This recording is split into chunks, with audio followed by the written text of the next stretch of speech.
Welcome back to the Paddle and Fin Podcast Network. We're brought to you by Pelican, built tough for all situations. Go to pelican.com. YakGadget, for all your fine kayak fishing accessory needs. Go to YakGadget.com. Eastport Marina, on the beautiful shores of Dale Hollow Lake, for all your lodging, kayaking, and fishing needs. Go to eastport.info. Now let's get this show started. Hey guys, John Rapp, we're live. Let's do this. Take over Tuesday. Welcome to a special edition of the Rusty Hook Podcast, streaming live on Twitch, Twitter, YouTube, and Facebook. 1 hour of straight talk regarding tournament news, angler profiles, gear reviews, and more. Now let's get our show started by joining with John Rapp, our host.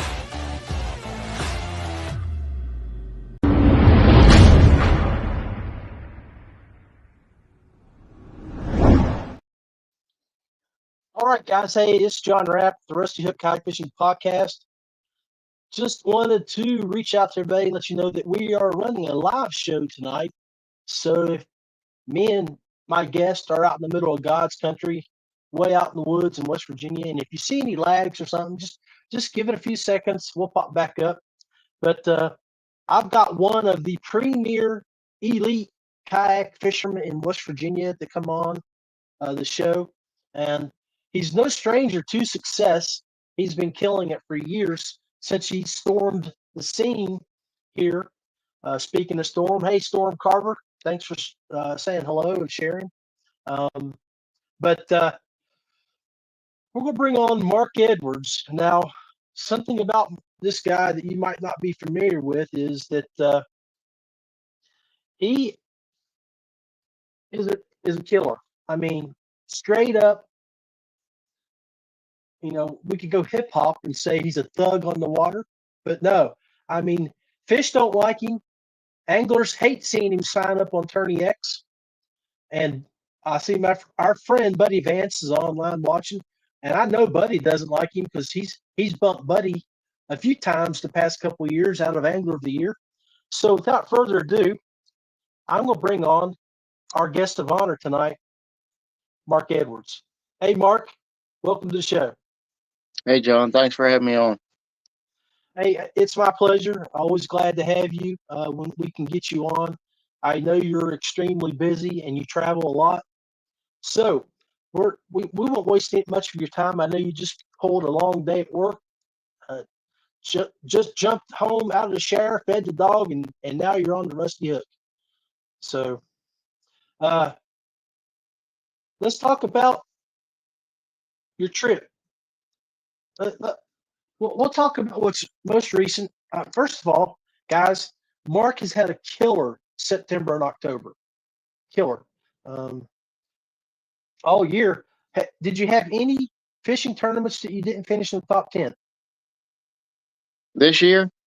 Yeah. Oh, yeah. Yeah. On national level, I didn't do good at all, except this last tournament. Well, I know you locally killed it. Yeah. Like my best national tournament before this was like a 29th. I had like a 90 something place finish once and 59th and 40th. So Mark, let's go ahead and let you start talking about what you accomplished in West Virginia and then how it carried over to go up to the Susquehanna. Yeah, I mean, locally here, we fish so many different waters, and from lakes to rivers, and I mean, so our rivers are smaller, everything except the New River. And we fished it. I think it was the month of August. I can't remember because it was every week I fished a tournament, so I just didn't even know what the next week was. You know, I was just taking 1 week at a time, but I can't really remember. I know after the Hobie, we had a Hobie event in July on the New, and that was the first time I've been on the New all year. And the Hobie event, like there's so much in the decision making is more important than fishing skills and what lure you're using.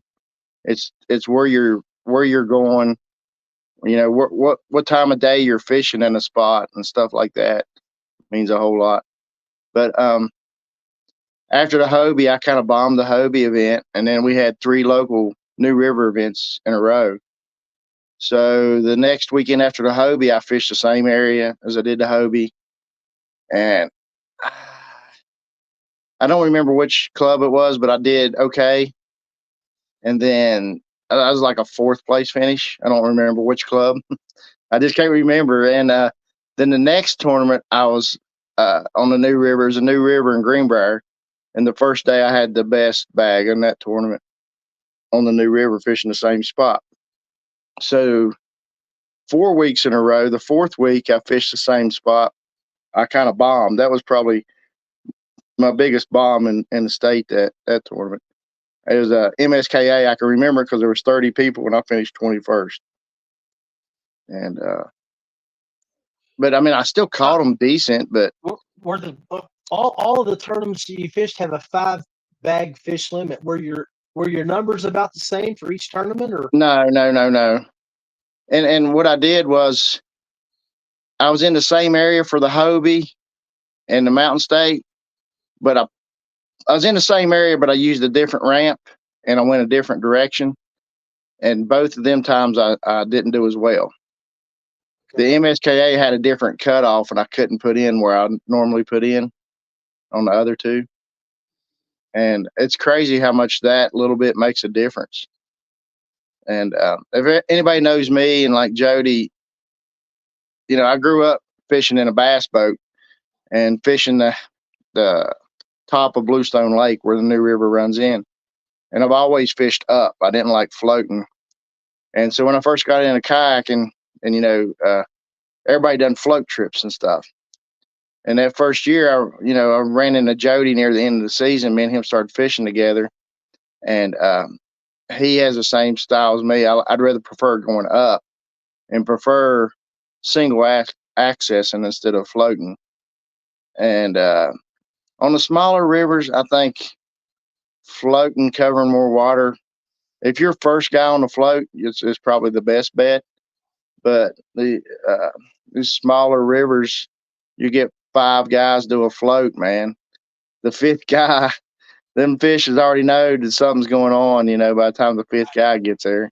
And I kind of fish a little bit slower than everybody else. So I'm usually the 5th guy on a float. I remember 2 years ago when we fished it up on the Cheat, we put it in the same ramp. Yes. We went upriver because that's a narrow, small float that we did, and like you said, you go ahead, John. I'll be about an hour behind you because you were letting those fish reset and try to, Yeah, me and Jody fished that section the first year I was in a kayak, and that's what we did that in practice day because we heard that area had a lot of fish. So I hadn't been there since that time. So it was several years since I'd been there, and yeah, I let the other guys on that float because see that river, it only had like a handful of floats, and there was several people in that tournament, wasn't there? I can't remember how many. I think there was uppers of 60s. Yeah, 60s in that one. Yeah. So I went upstream to let the fish rest, and I caught the fire out of them, but they were that's one thing you can't control is the size of fish a lot of times. I mean, I've been very, very fortunate to be just catching the better size fish. And then there's certain baits like everybody throws a whopper plopper and stuff like that, and that definitely does get bigger fish to bite. But that's been one of my baits that I've done well with the last few months on the river, especially because I don't throw a plopper on the lake. I'd prefer a buzz bait for largemouth, and and a jig. I mean, I make a homemade jig, man, and I've had the same one tied on since the Southern West Virginia Kayak Anglers Championship on the tug. I changed collars. I tied that one jig on there, and it caught 2 key fish that day on the tug fork, and then I had it on for, where was the next one? The Elk River, the West Virginia Kayak Anglers Championship on the Elk River. I probably caught a handful of fish on it, but one comes to mind that it was my second biggest fish, or was it maybe tied my biggest one. I caught it on a jig, and which it, me and Buddy, it was so close. It was down to an inch. I mean, that's wild. Easy. Yeah. Yeah. So that helped out there, and I just kept that jig tied on until I went to Susky, and I lost the biggest fish on a Susky with that jig in practice. And I mean, I just kept it tied on, and then tournament day up there, I ended up day one where I had 95 inches. 4 of my fish come off that jig, that same jig. You definitely had some success up there. Talk about the differences. I mean, I know we've talked about this in the past, and I know Jody and I had conversations on it. You really there's people on the national scale that want to compare the New River and the Susquehanna, and there really is no comparison. There's no comparison. On average, the Susky has much bigger fish. Yeah, there's just so many more bigger fish. There's just so many more bigger fish. I mean, like the New River, the day I led the Southwest Kayak Anglers, I had, I think, 79 inches. It was 78 or 79 inches. And in practice, the first day at Susky, I had roughly 77 inches. I lost a giant, like a 19 or 20 incher. But the ones I got in the boat, I had roughly about 77 inches and caught 70 fish first day of practice. I just wasn't catching the right size, or, didn't get them in the boat. I lost a couple on a chatterbait I didn't get to see. So they could have been better fish. I don't know. And then I've seen people around me catching better fish. So, I mean, I had a bad practice. Like when you go to them new places like that, you need to cover as much water as you can to find something you like. And the second day of practice up there, I chose a area that wasn't a wise decision. I was thinking that I could motor up and get away from people, like, so use my motor as a advantage, right, to get away from the ramp a long ways. So it took me 2 hours to get there. And I get up there and there's another ramp, and on Google it says it's closed. So I didn't even, that was a wasted day of practice. By the time I got back to the truck, it was 12:30. Now I caught some nice fish up there, but they were all close to that other ramp. And so my last day of practice I moved to another ramp with just a little time left, and the weather, we had really bad weather up there. It was like, I'm going to share everybody your video here. Well, you did a live video while you were up there. Yeah, I did that on day 2. I was heading to my spot. I ended up catching 8 of my 10 best fish off one point.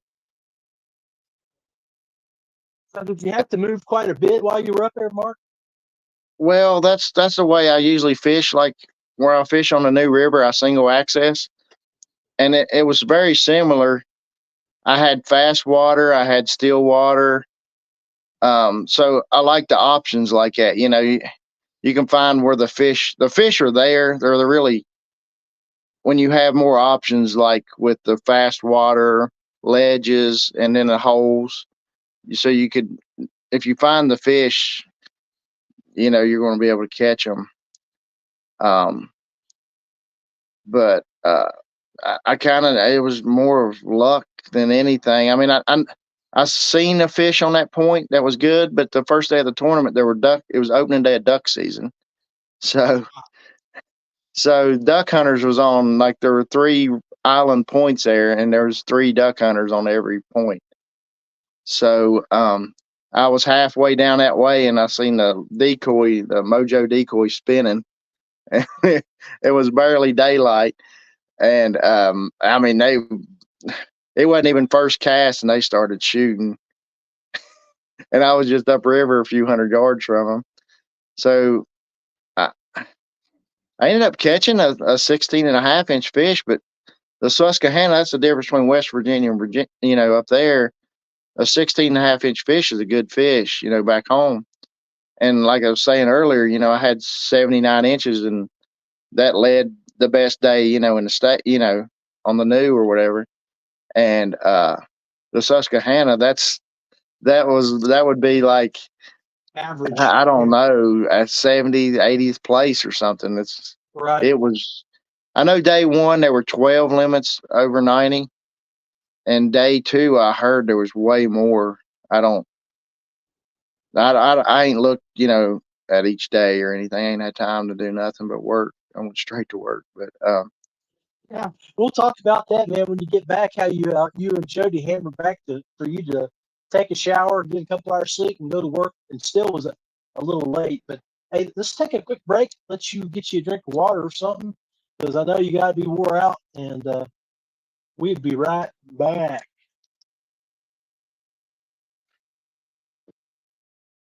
Hey guys, I want to talk to you about what we're going to do real quick while we take a break. Before I go to commercials, I want to remind you guys that Paddle and Fin Podcast Network is getting ready to go back to Dale Hollow. Have you seen our trailer?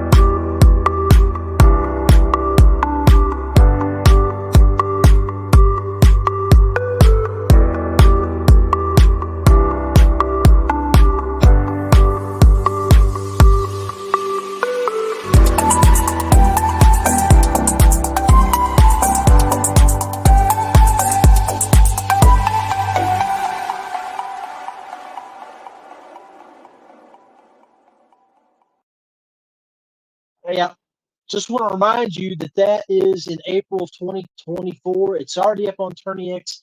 This past year, our payouts for big bass each day were more than $2,000 a day. Don't know if it'll be like that this coming year, but Richard DeVry and Brian Schiller and them will definitely put on a great show.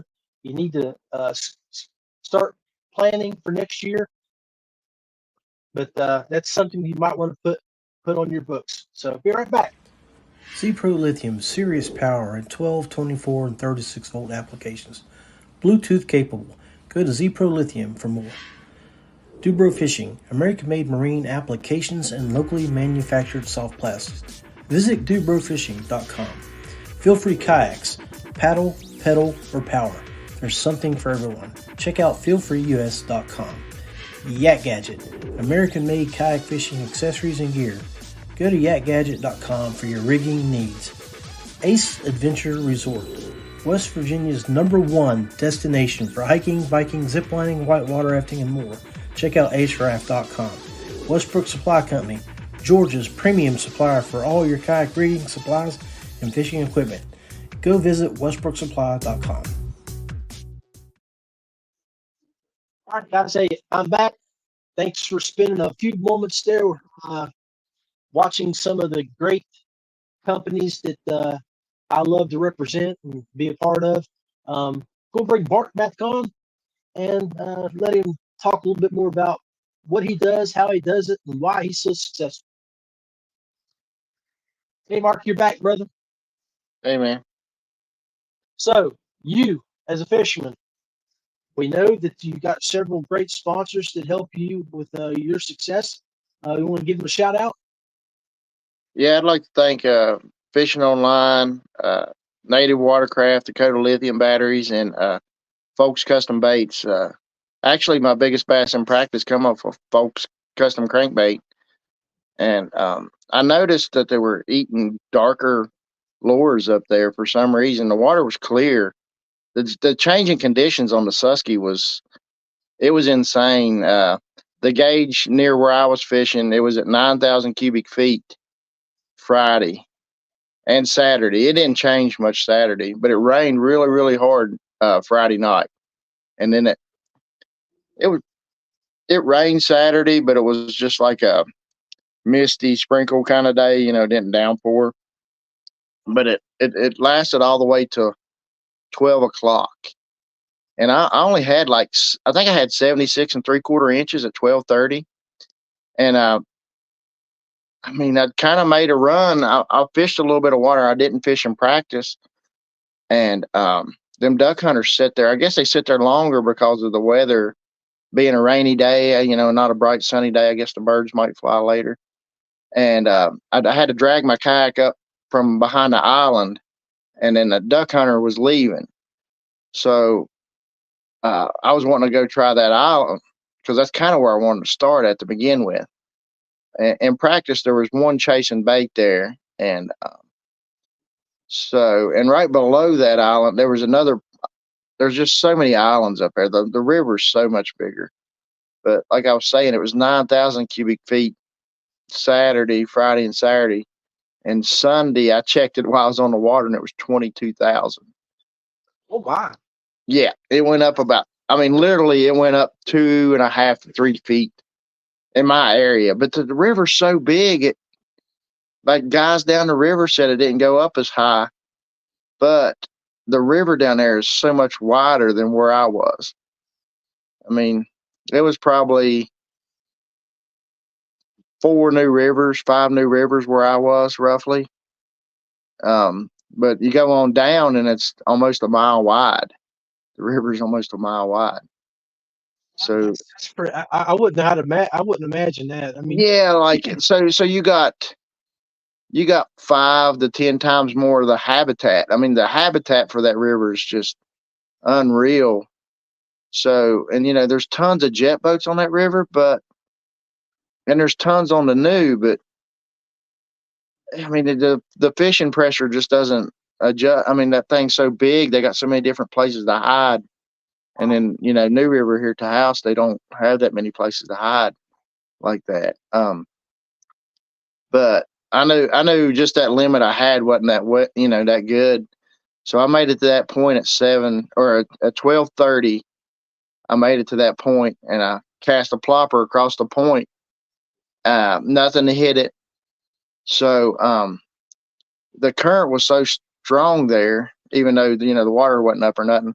I just kind of parked my kayak on the gravel there, right on the point, and I ended up casting my jig up, and because that point was super super shallow, and the smallmouth I mean, I've noticed them. They just do it at different times. They'll be at the back of a hole, like right where the water comes up to being real shallow, and that's kind of what this point done. And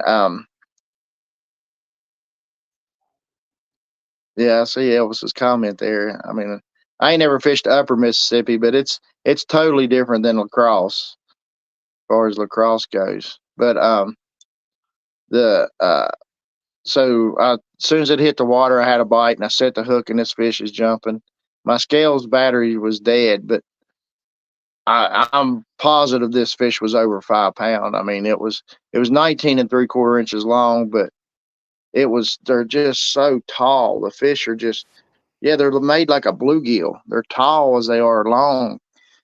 And so that cooled out like a 14-incher. So that's a 5-inch upgrade. And then, I mean, it was like 30 minutes. I caught, a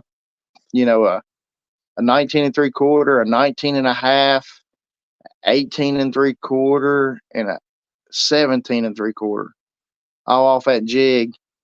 And then I probably fished here another 45 minutes without a bite. And I'm just sitting there on the point. I'm not moving. So I'm thinking that if you give it time, more fish will come back. Like just set up on it. That's what I was hoping. And I threw out a bunch of different baits and wasn't getting no bites or nothing. So I was getting antsy about moving. And I kind of moved up the point, and I didn't see. Yeah, Elvis was talking about where I think the guy that won it, Josh, he was talking about the upper Mississippi. But so I'm out in front of the island, and I pick up a mag draft, which I catch a lot of fish on it back home. And I bet you it was my second cast with it, and this fish just ate it. And it was a 20-incher. It ended up being my biggest fish of the weekend. And with that fish, the last time I looked at the leaderboard, I think 94 inches was leading.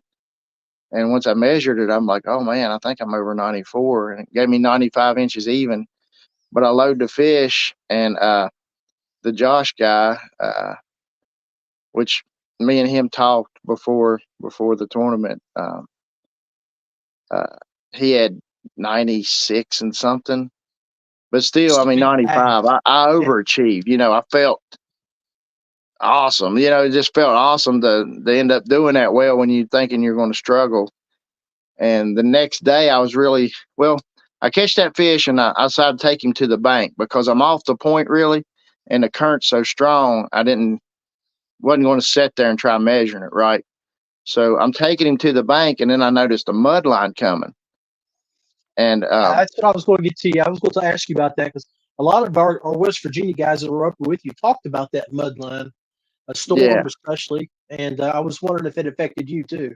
Yeah, so this is Saturday. We got the fish till 3:30. I think I caught that fish at 2:30 something, 2:36 or 2:39 on the timestamp. So I take him to the bank, and I'm thinking I'm not fishing that point no more, right? Like I'm done. And then I see that mud line as I take him, because the river's so wide, it probably 200 yards to get to the bank or something. And I get over there and measure the fish and stuff, and it's just total mud. I mean, I can't even see 6 inches. And I'm like, geez, I got a 17 3/4. If I catch another 20, I mean, it's worth it. Like I said, this thing's going to blow out, right? The fish might not even be there tomorrow. So I went back out there and slung that swim bait the rest of the day until quitting time, and I never got another bite. And but I mean, I was super pleased with. I mean, 95 inches of smallmouth's a dream, you know. And a tournament day, that's kind of that's kind of insane. So it left me in third place, but so I ended up the next day. I mean, I didn't have nothing else, right? I mean, I didn't have a good practice, and I hadn't seen any other part of the river really to be able to read it. And because that water was coming up, and man, it was just unbelievable how it changed the area that I was fishing. So I went down on that point, and like 15 minutes before first cast, it wasn't real far from the ramp. And I sat there and I retied a few baits because of the mud. And I caught several fish on a fluke, but with that mud, I mean, I don't throw no fluke. So I tied a tube on because I was mainly noticing the fish were feeding on the bottom. And that's something you got to learn. I don't like going very long without a bite. Like if something don't work, I switch up. I don't hold something in my hand very long. Even though like a plopper is going to catch a bigger fish, I mean, some guys will throw that thing till the end, and they live and die by it, and it pays off sometimes, but then it bites you a lot of times, you know. So I just can't handle it biting me. I mean, I'll throw a Cinco or something. I got to get bit. I like to get bites, and I personally think if you get more bites, you'll catch. You know, eventually you'll catch a better quality of fish. But on the Susky, they just seem to be grouped up in certain sizes. The big ones were grouped up together, and so I never really fished that point down below me where I seen one in practice until the second day. I started on where I caught them the first day, and I made the grass line where I parked the kayak the first day. It was already underwater, so I kind of didn't like that because I was 10 foot in the grass anchored out, and now if I hooked one, I had to drag him through the grass to get him in the net, right? You know, you could get a hook in the grass or something, maybe lose him, but it was all I could. You know, that's what I had to do. So it was first cast, and I just pitched out in front of the grass twice with the spinnerbait, like two different little spots. Never got a bite. I was wondering, you know, Mark Edwards is always throwing a spinnerbait, and I was wondering when that was going to come into play. I never got a bite on it in practice, and everybody up there says the guy I was rooming with, he had a couple bites, and his biggest fish come off from it, but me and him's dead opposite. I throw a bigger spinnerbait all the time, and he throws finessey stuff. But he was fishing. I mean, it was literally clear water in practice, I mean, you could see at one time I was in a place I could see 5 to 6 foot down because the weather was right. The sun was out and the wind wasn't blowing. But man, it was Sunday. It was rough. I think the high was 55 at that with 20-mile-an-hour winds, and then the water coming up. And I'm in the middle of the river, right? Like this island's in the middle, so I'm getting beat up by the wind. I mean, it's brutal. And It's like that anyway, video so I I was made them. showing you. You could hear it. You could hear it in your when you were talking on your live video.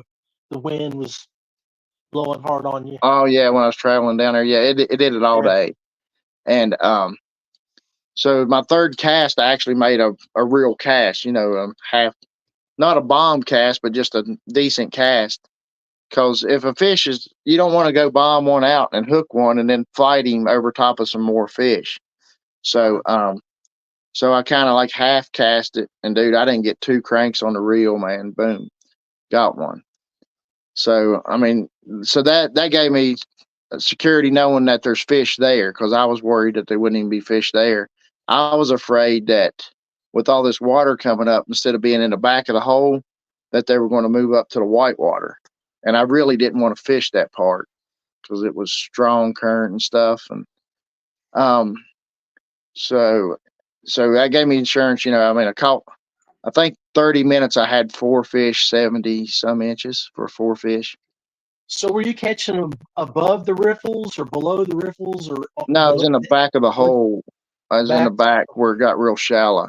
On the point of this island, it was real shallow, and probably about 70 or 80 yards in front of me, it was about 4 foot deep when it was normal. That's how deep a hole was there. It wasn't, the river's not deep, not in the area I chose. I mean, the deepest I seen it was 6 feet in a hole. It was pretty shallow.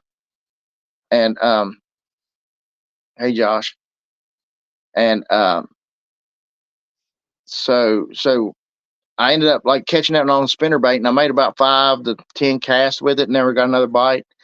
So I tied on the first day of the tournament. I tied on a 120 Chapo in black, because I like darker colors whenever the weather's bad, And so Saturday the weather was rainy 90% of the day. So my first fish come on that Chapo, and so the second day I decided to throw that big Chapo for my second lure choice, because the jig just was, I didn't think a jig was going to work where they wasn't 6 inches of visibility, and the current was rolling, and the jig was just going to move too fast. So anyway, I threw that Chapo. I say plopper, but they're about the same thing. And I didn't know the difference. I didn't know the difference to those until I stayed on the New River with Jody back in August, and he was talking about them and showed me where he had one tied up. I was like, oh, I heard the term, but I didn't know really what it was. But it's sort of a different. It's a knockoff. Yeah, it's just they might make a little bit of difference. There's a little bit of size different, or different collars, and I just choose a Chapo because everybody has a whopper plopper. Yeah, something just a hair different. And I made 2. It was back-to-back cast. I caught an 18 and a 17 and a quarter, and then I went a while, no fish, and then I picked up the 110, or no, it's 105 Chapo, 105 that I throw all the time. Around here I throw the 105 a lot. I don't throw the 90. I throw pretty much the 105, and so I had it tied on, and I throw it kind of across the point, and one jumps over top of it. I don't know how they do that. And I mean, it's a really big fish. It's probably 18 and a half, 19 incher, jumps over my Chapo, don't get hooked. So then I go to throwing everything I can over there real fast, and that fish must have just jumped and gone, or he wasn't interested in anything else. So I pick up a spinnerbait. I'm back to the spinnerbait, because I'm really thinking, I never sit on a spot all day, but I was thinking about just sitting there all day, because I was kind of scared to leave it, because a couple guys knew that's where I caught them.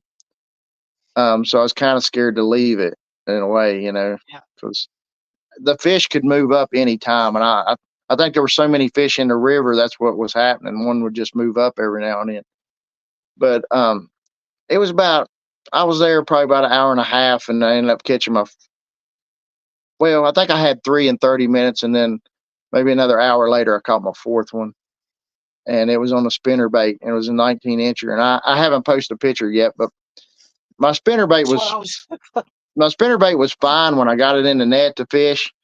But I'm looking to lay my rod down, and I hear the blades clang. The fish go flopping, and I'm holding the net up, and I hear the blades clanging. And I don't pay that much attention to it. I just lay a rod down, get my board out, get my phone out. Then I go to the fish, and then I get the spinnerbait out of the net, and my spinnerbait is broke, and it's one of them deals where it broke right there where you tie the line to it.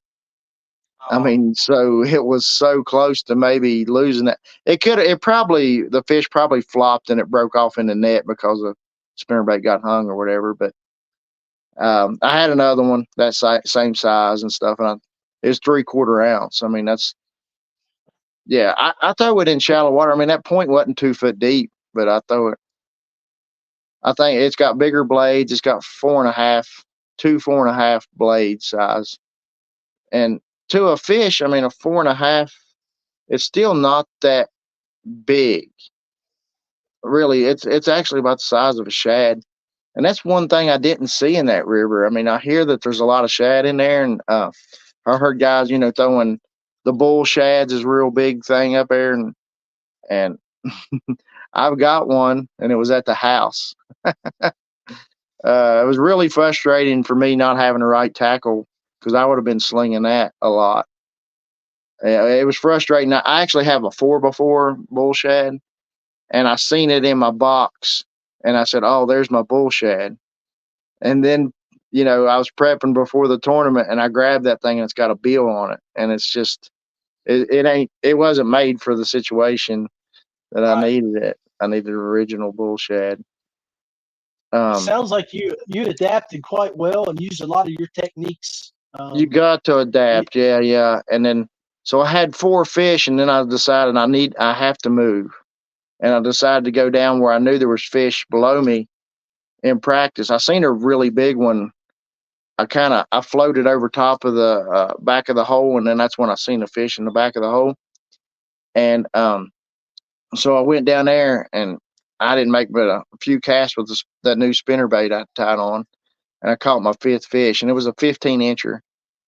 And then I went straight to the bank and just anchored my kayak up on the bank and got out and tethered to it, and stood beside it and just made a bunch of casts, and I ended up catching a 19.5.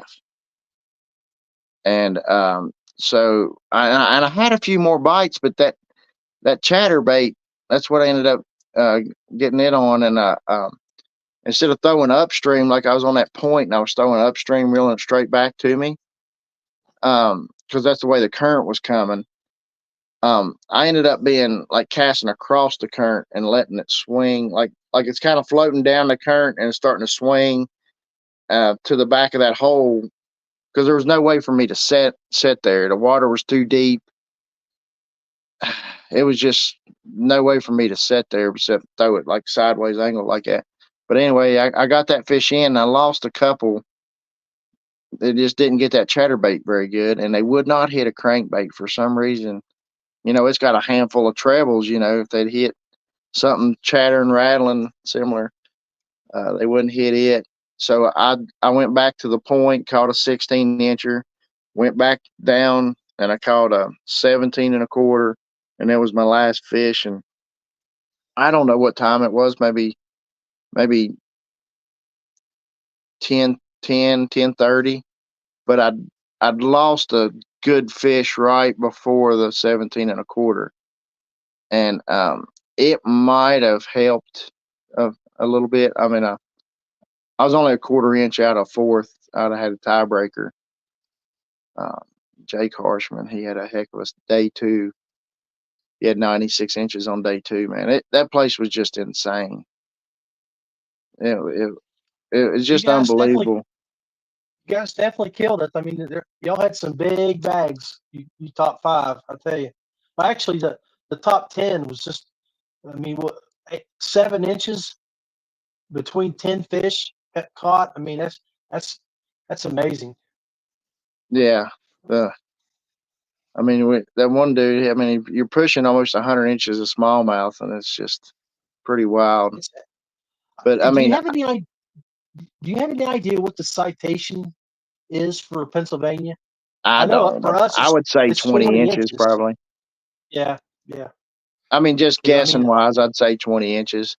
But I ended up catching, I know, a 16 and 3/4 and a 17 after, my smallest one was 17 1/4. And, I mean, you're catching 17-inch fish and they're not helping. I mean, that's kind of wild. yeah, that's crazy. That's Yeah. crazy. And I mean, to look back at it, it was like 2 o'clock, and I decided to leave that area. I mean, I was just going back and forth, and it was getting harder for me to get from the bottom point to the next point. I mean, I got a Torpedo. I got the small 403, which I really like it. It's lightweight and stuff, but it's not near as powerful as the 1103. But if you look at the top 10 or top 15, there were so many of us had Torpedo, which was all in common. And then so many of us caught them on a chatterbait too. Like that second day, I think I caught 2 of my fish on a chatterbait. But I lost, I think I lost 3 fish that was 17-ish on that chatterbait. I mean, 2 right at the boat. I was actually picking up the net with one, and the net kind of got hung on something. And I'm shaking the net, just holding this rod, and I hear him flopping, and then all of a sudden it just slackline and just come off. So, I mean, not only did you place you placed in the top 5, but part of your competition was a recent Hall of Famer Yes. inductee. I mean, how was your interactions with him, and how did Mike enjoy his time up on the Susquehanna with you guys? He was on Bass Talk Live today, and he was going to talk about it, but they never got that far. They just kind of talked about his Hall of Fame induction, But I was actually in line right behind him during check-in, but I didn't get to talk to him. He was signing autographs. It's pretty neat. There was some kids there, and I think the bass they took pictures of him signing. But that little guy, he got everybody there to sign his shirt, and then they were actually there the next day for the awards. And he had his friend with him, and he had a big old board he wanted everybody to sign. So that was awesome. pretty neat. Yeah, it's amazing how the sports have grown. I mean, yeah, the stages. And honestly, having them guys, him and Greg De Palma, fish, Yeah. I wouldn't be surprised if a couple more don't jump in. I mean, I know, Ike's got he's with Hobie, and he's got to fish. Probably he's got to fish a tournament or two. I mean, that's just part of it, and he likes it. I mean, he likes the competition of it. And see, both of them guys don't live far from the Susky and had a lot of experience there.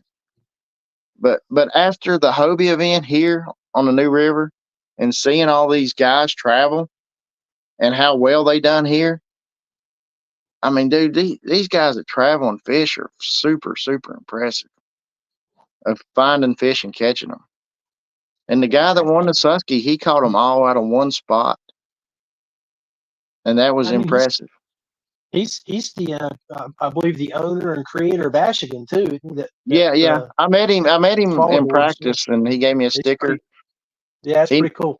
Yeah, he knows Mikey. Him and Mikey's buddies, or they talk a lot and stuff. And that's cool. Yeah. All right, let's take a quick break. You know what? I think I'm going to throw up a video of one of your nemesis down here who likes to battle you for Angler of the Year. And this is one of the segments that I like to do, guys. It's called Angler Profiles. And I've done them with several people. But let's take a look at what Buddy Vance likes to do.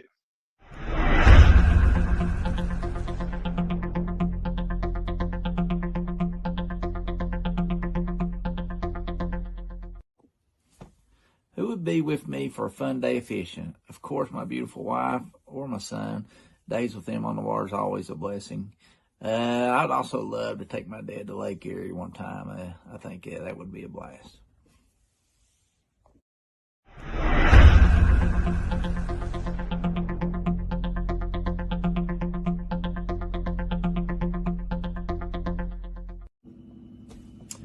When did I learn to fish? Let's see. My dad started me fishing as soon as I was old enough to pretty much hold a fishing rod. He took me my whole life growing up. There's countless memories of me breaking a lot of rods, but him never giving up on me, but he always took me, and I appreciate it. Love you, Dad.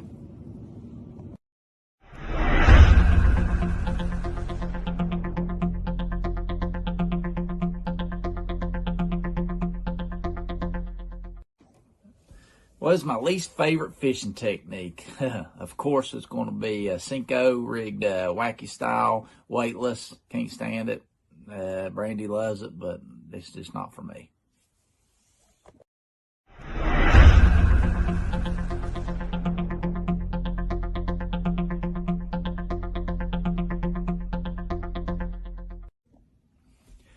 What is my favorite fishing technique? I love power fishing when possible. I like to cover as much water as I can in a day, but remain highly efficient. Baits for this technique I prefer would be a spinner bait, a crankbait, bladed jig, buzz baits, or even flipping, pitching a jig, or maybe even a smaller plastic bait.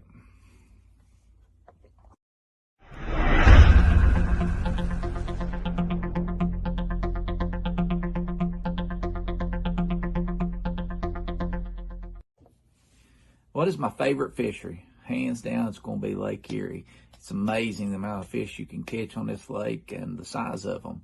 It's a trip that we start counting down the days each year.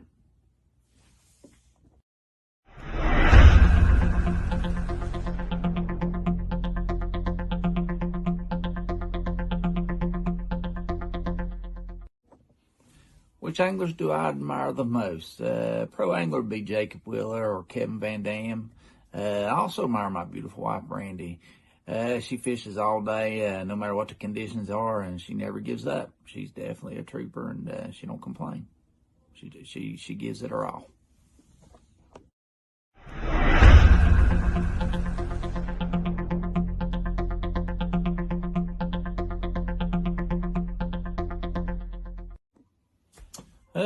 What do I consider my biggest accomplishment of fishing?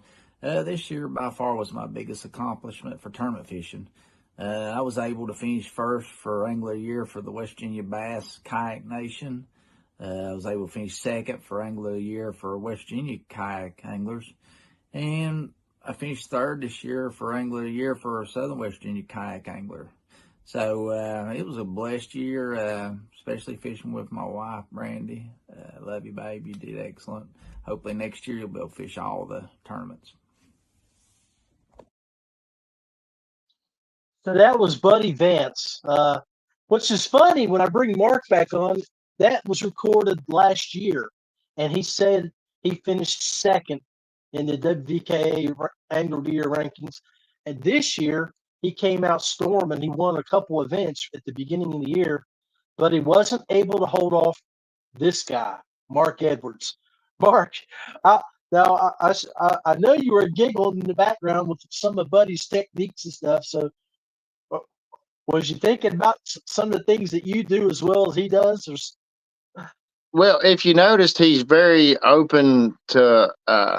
When you said the favorite lure, he didn't have one. You know, I mean, because he's kind of like me. Whatever they're biting, almost, whatever they're biting that day. So you got to keep an open mind and just honestly, man, you don't have to throw a bait too long, and they'll tell you if they're going to eat it or not. Right. So hey, we've got we got a few more minutes left. I want to bring up a graphic here, and let's talk about this. And give me your thoughts on what you think about the most recent release of our kayak series for Bassmasters, the schedule for 2024. So looks like everybody's going to go back to Lake Murray, South Carolina. I know we've we've had some success down there from West Virginia. Rick Garavaglia has been down there a couple of times. He's won a tournament, and he's come in 7th or 8th the following year. Have you been down there before? Yeah, I had really good luck on Lake Murray. I can't remember the one that Rick won. I think I finished 13th, and there was like 170 in it or something. Yeah, And it was then quite a few. Yeah. then the next day I finished 4th, and there was like 120 maybe in it. So we've got we've Yeah, had so some success I've down always there. done well down there in the KBF. Like we've done it 3 years in a row, and last year, I think was it the Yeah. year before last when they had it, and then the Bass Nation Championship was on Russell. That was last year. So I got to fish it one day last year, and I can't remember. I was in the 20th range, and I caught a lot of fish. I just didn't execute well. Just didn't. But now this year I fished it one day and I bombed. I mean, I totally bombed. I only had 2 fish. But yeah, it's like Buddy's saying, it's big limits. It's a great fishery. I mean, it is very, very good fishery. Tons of fish. If you're not catching them, just keep switching up. I mean, stuff, because they're definitely biting something. There's just so many fish in there. It's unreal. But like last year, I got stuck to throwing a shaky head shallow, and I caught 2 on back-to-back docks. And I thought, man, I'm on them, and it's one of them times where I tried a few other things, but I just kept going back, and I was more or less fishing the past where I fished that same ramp all the time, and so that's what people do. So I fished the last previous years. I caught them on this dock. Well, I didn't catch them this year on that dock. I mean, instead of fishing, hey, this is where they're at, or you need to change up, I kind of just was hard headed and just covering a lot of water, doing the same thing, and it just wasn't producing and not using my head and then changing up. I know you told Steve Owens in your interview when you were up there this past weekend that you had fished every Bassmaster event that's up to date. The very first event that you finished second in, was that in Texas? At Possum Kingdom? No, the 1 second was Logan Martin. Okay. For the last 2 years since they started the Angler of the Year race, I fished them all for the last 2 years. But now that year I fished 3 events the first year. The second year I only fished 1 because I went to Eufaula, Alabama, and I finished 8th, and I got to qualify for the championship, and there wasn't no Angler of the Year or anything. So why travel? You know what I'm saying? When you don't have to. I mean, Exactly. I love to travel. I like seeing new waters. The only negative I see to the schedule is it's the same stuff that all of us has already fished. Right. Like the Gunnersville thing, I'm over Gunnersville. I mean, I love the fishery. I really like the place, but you go somewhere else. I mean, for Gunners, Right. I mean, but I like it. Don't get me wrong. And Possum Kingdom in April is going to be. I'm making Possum Kingdom if I make any of them, because it's a clearer lake, most of the time. But the first championship we had there, it was really, really muddy from a lot of rain. And this previous year, it was really clear. And man, I mean, they still should be some bedded bass in late April. There should be several bedded bass. And then Susquehanna again, but it's at a totally different time. So, July. That ought to be a good time. That up there for that.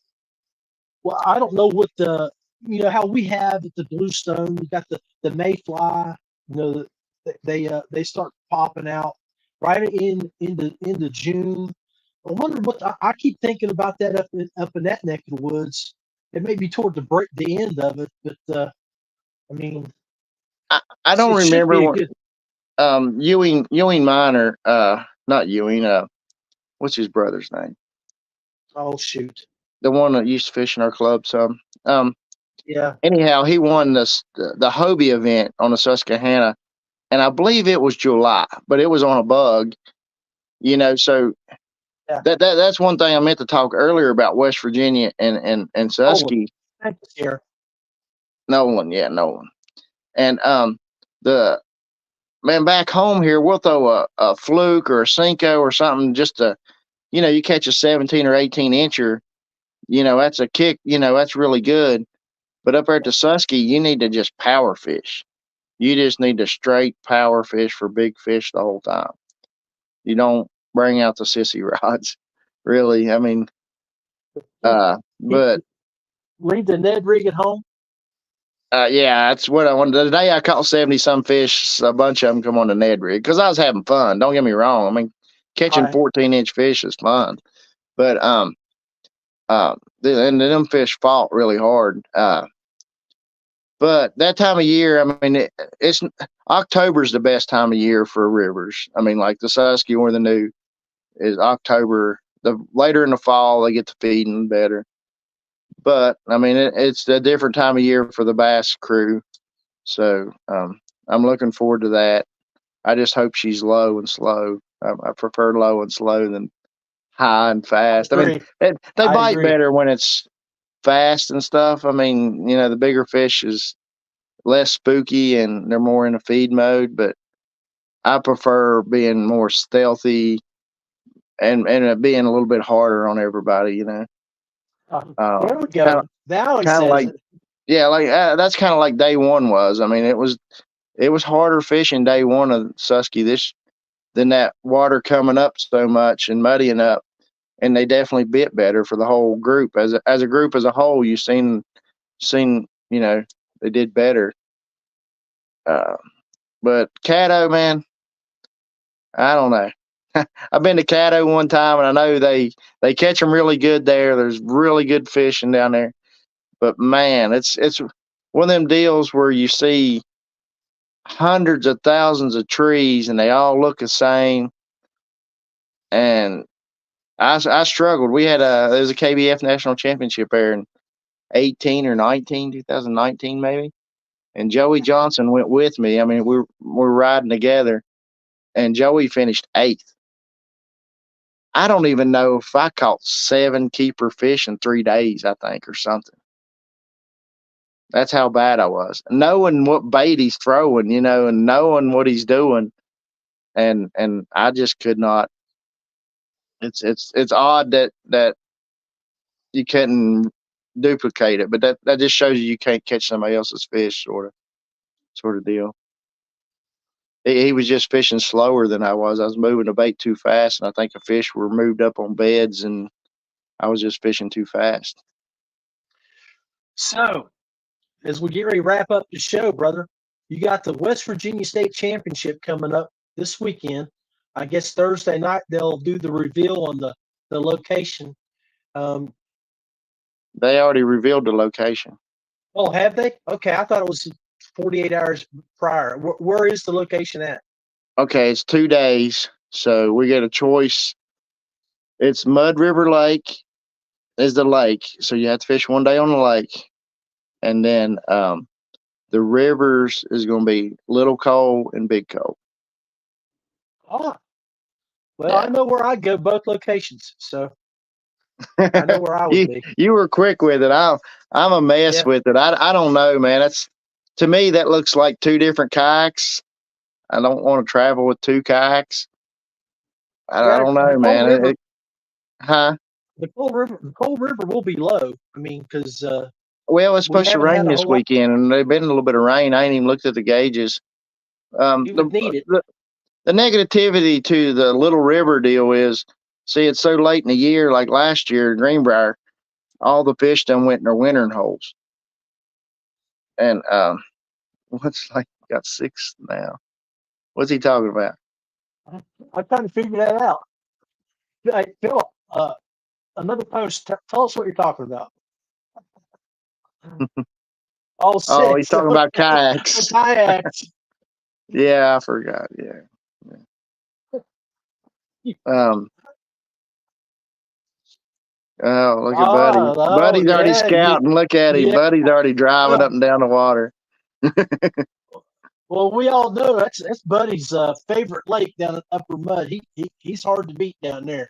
Yeah, but So, after it was announced, I heard he wasn't real tickled with it that time of year. yeah, It's definitely going to be tough because I've done really, really well on Mud River Lake, but every time it's been a spawn event, and right. I've been looking at the fish most of the time I caught them, and I mean I think it has a little bit of fishing pressure, just overall Yeah, recreational fishing pressure. it's not a big lake, so No, it's not that big of a lake, but it's managed well. I mean, it's got several different types of grasses. It's got rock. It's got standing timber. It's got all kinds of bass habitat. Um, so it's definitely, with no practice, I like it because, yeah, see, buddy, terrible time of year. I think it's going to be really, really tough. And I heard, I haven't watched the video because I was in a place that had spotty Wi-Fi at our little cabin. yeah. I stayed with some friends, and we got a cabin that was one of them out. They buy a building and they make it a cabin. Had 3 beds in it, and then you Yeah. had to go to another building if you wanted to shower or use a restroom or whatever. It sounds like it was at that old Henry's. Yeah, That that's old right, and Henry's. that's where everything's going to be at for this. Is Old Henry's. Yeah, I yeah. gotta make arrangements to give me a cabin. Definitely, man. Little things like that, as far as getting good night rest for a tournament, and man, getting your gear ready. I'm bad. I need to straighten up and figure out a better way of keeping my gear, because I'm unorganized and I got stuff everywhere and I don't know where half my stuff is through this season. And it's kind of hurt me a little bit, especially like in bull sheds the other day. I really wish I'd had one. It's like if you're like me, my truck. Now's the time of year I try to clean out that back row, that back seats. Yeah, yeah, It's yeah. stacked full of tackles. But then I'll pull stuff out, and I'm like, I was looking for that 3 months ago. Oh Well, yeah, I'm bad that, for it too. that's Yeah, that's like your hat. I met you up at Taggart River, and I'm yeah, digging yeah. through it. I know I have that hat in here, and then I couldn't find it. And then as soon as I come back to the house and open up the back door, right there it is underneath my paddle. I'm like, I still have another hat for you. So That's cool. Um, but me and Blaine, whenever we have to do a float trip or something, yeah, I have to clean the front seat out. I got all my whole yeah, truck. My whole truck is fishing right now.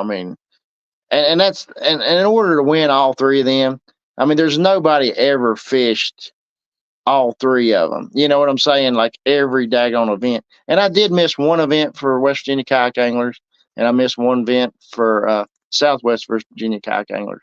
So I just had the minimum amount of events for them 2 clubs. Um, so that made it a little bit harder on that end where I didn't have a drop tournament. But the hell of dedic an achievement, man. Hell of an the achievement. dedication is really the thing that and the more time on the water, the better you get. The more time on the water is the best way to get. You can watch YouTube videos all the time, and just like me and Jody's fished together, and I can't fish like Jody. You know what I'm saying? Jody's Jody, and I'm me. Jody will know there's a fish on a grass island. Like these grass islands were Jake Harshman, who finished right ahead of me. He said there was a 19-incher on every grass island, on the point of every grass island.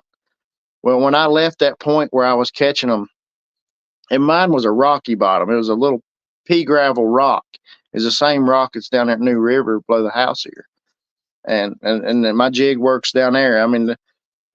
It's almost like trout fishing. You cast that jig out, it's a 5/16, and you just feel it ticking. It's floating down through there, just ticking on the bottom. And all of a sudden it stops when it picks it up. It ain't like I'm reeling it back or nothing. I just sit there and hold it and let it drift, Right. and then they pick it up.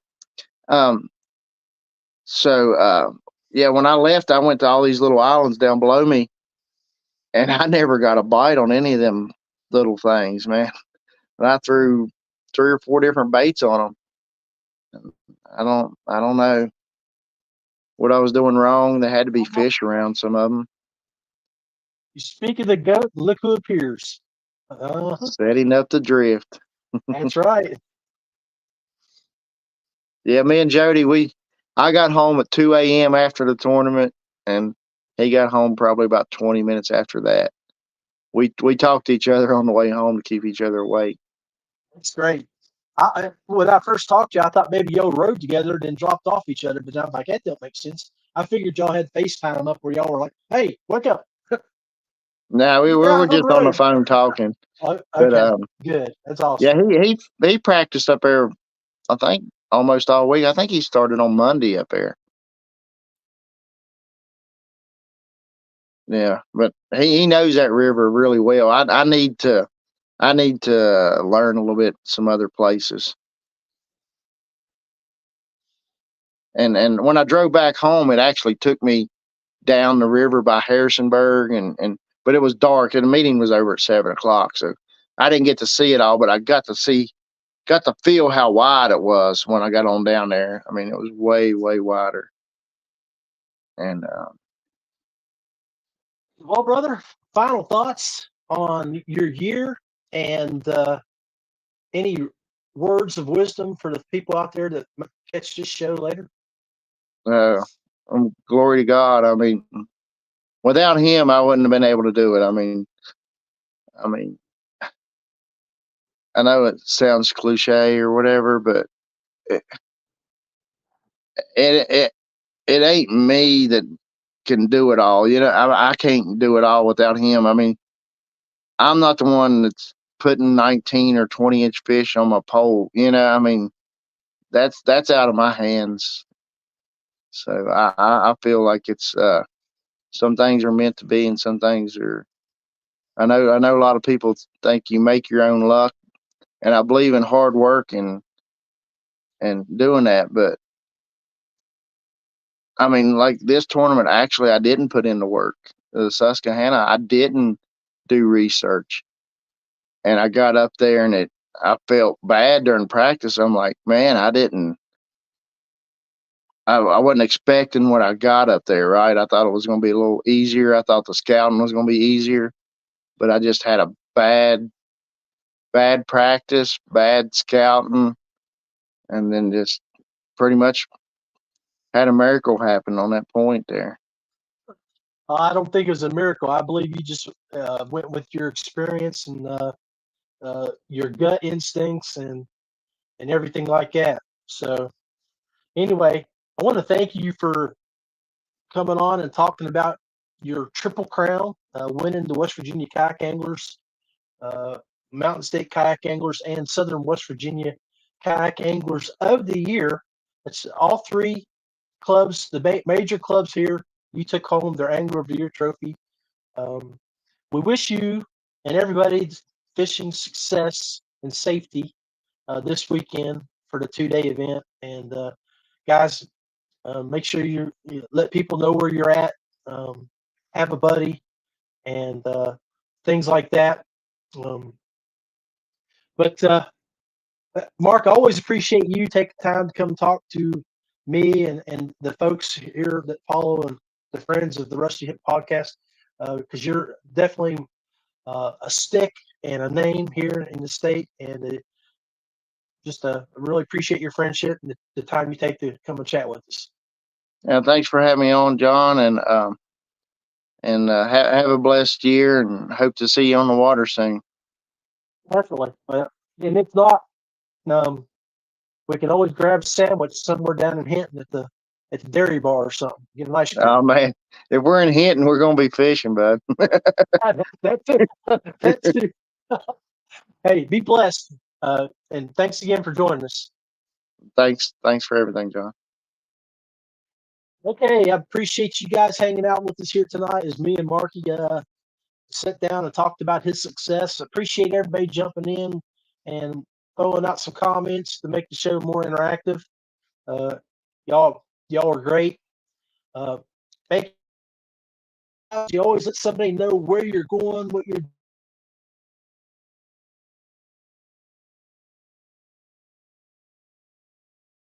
I hope you found success.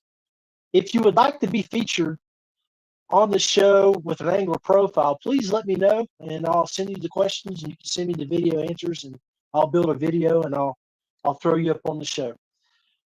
Stay safe. Wish you the best. We're out of here.